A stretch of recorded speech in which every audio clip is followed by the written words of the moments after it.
Hi, I'm Maura Kolb, president of Dryden Gold.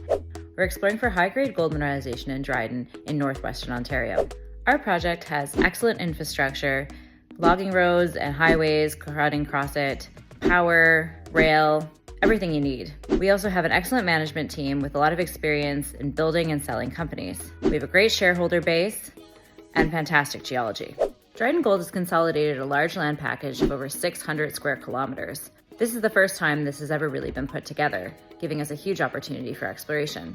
The great part about our property is there are high-grade intercepts from top to bottom of this property, including 53,000 grams per ton over half a meter in our flagship area of Gold Rock. We're located in a fantastic neighborhood, with Red Lake 2 hours to the north, Rainy River Mine to the south, and fantastic highway access. You can't find a better place to go exploring. Typically, these Archean systems have really deep roots. The other similar deposits in the area, including Red Lake, Kirkland Lake, Timmins, all go very deep. They've been mined to nearly 2 kilometers depth, whereas at Gold Rock, the deepest mining was 140 meters. So we have huge potential at depth. We're lucky at Dryden to have a huge amount of historic data from several different operators, including an airborne magnetic survey that was flown over the entire Greenstone Belt by the government.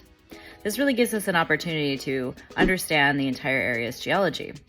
We've used all these different data pieces to put together interpretations of our land package. Specifically looking at Gold Rock, we used the airborne geophysics to create a 3D geologic model, as well as all the mapping and surface samples that are available in the area. Using this, we partnered with Maura Geoscience and created 3D model and 3D inversion. That gives us a bunch of different anomalies. As we fine-tune this, we get rid of the anomalies that are related to just different rock units that are highly magnetic or very non-magnetic. And from that, we end up with all of these targets. You can see all these red lines on the map.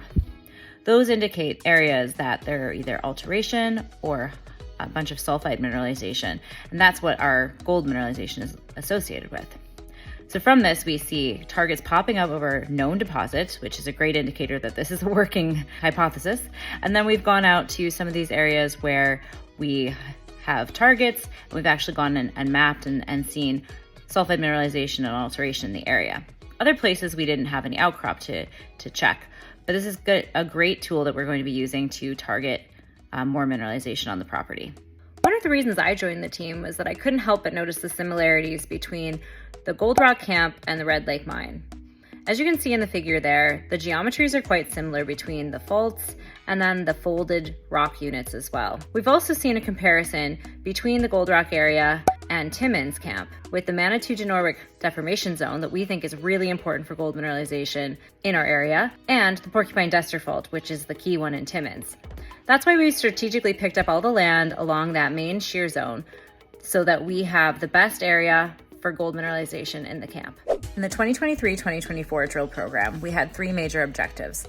The first one was to expand the footprint of the Big Master and Allura system through drilling. Second was to evaluate the high-grade controls of mineralization on both systems so that we could better predict where these will occur and where we can find more of them. Third was to test for new high-grade shoots. I'm very excited that we've been successful on all 3 of these objectives. When I say we've been successful, I really mean it.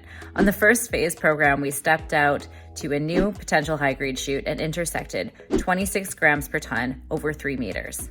In drilling the historically delineated high-grade shoot, we were able to confirm the controls of mineralization and intersect more high-grade mineralization that expanded that high-grade shoot. We also drill tested the Allura high-grade shoot as well and intersected 14 grams per ton over 7.5 meters. Pretty successful drill hole if you ask me. Also at Allura, we were able to do some expansion holes that were successful and a bigger step out of almost 300 meters that still intersected the mineralizing system. Dryden Gold has an exciting year so far. We were only listed on January 8th and started trading. From there, we put out results from our surface program in the summer, 13 grams per ton on surface on a new discovery, not bad. From there, we expanded the land package, adding in more claims around that new discovery and a key area within the Gold Rock camp. We completed 4 phases of drilling on the Gold Rock camp and have released 3 of those programs so far, all with great results in my opinion. Upcoming, we have phase 4 drill results coming in. We will be planning our summer field program. We're going to do 1 more phase of drilling, phase 5, in June, following up on the key things we've learned from phases 1 through 4, and then market dependent, we'll be planning for another drill campaign in the fall. Thanks for listening. Be sure to visit our website or follow us on socials for all the latest updates.